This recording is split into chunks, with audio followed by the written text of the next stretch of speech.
Gotta see things my way.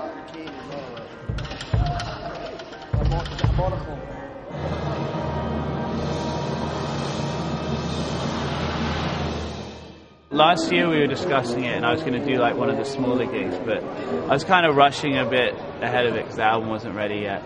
So this year I met with Stephanie and a lot of people from the BBC back in April, just when our record was coming out, they were planning it. And they just said, we want to do a show. And then as the record kind of built a bit by June, they were like, yeah, and, you know, if you want to do the Roundhouse and start thinking about ideas you want to do.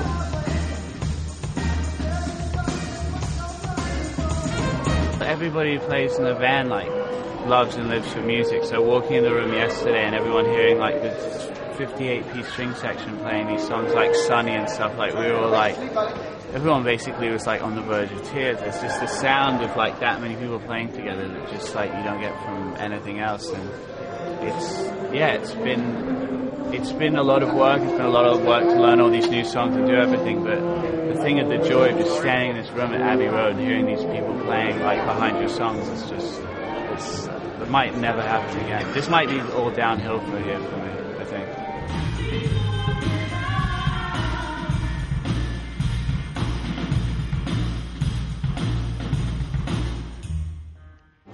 Just everything so far, playing like Ooh-Wee live with the strings properly and Stop Me for the first time to do it with the proper orchestra.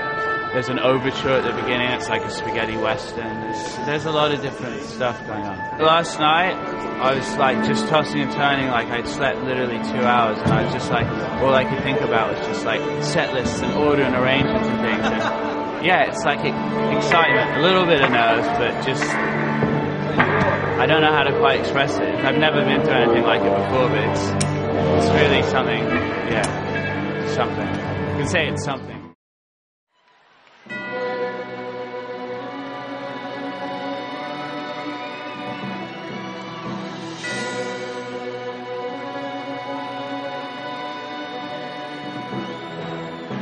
And there were so many amazing things. Carl doing Valerie.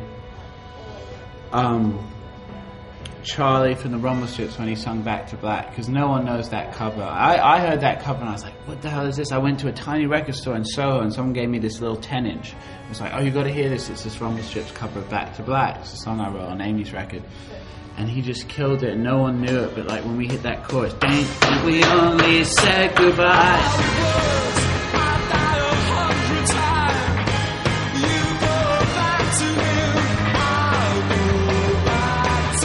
If I can use a tiny bit of my fame or whatever it is to introduce these people to the world, it's great. Because you know what, like, I do have a bit of a platform now, so if I can give someone like the Rumble Strips a thing, I mean, what's the point in, you know, if you've got a black belt in karate, if you're using it to chop the heads off bunny rabbits, you have to use whatever powers and platforms you have for good, you know.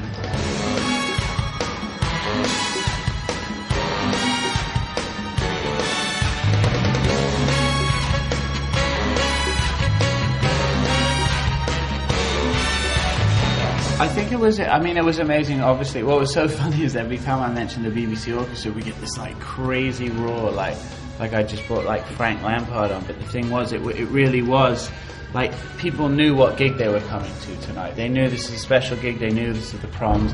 It's different than our shows. You know, our own shows are kind of like up and down, bouncing from front to back. But it wasn't even about trying to match the energy of that.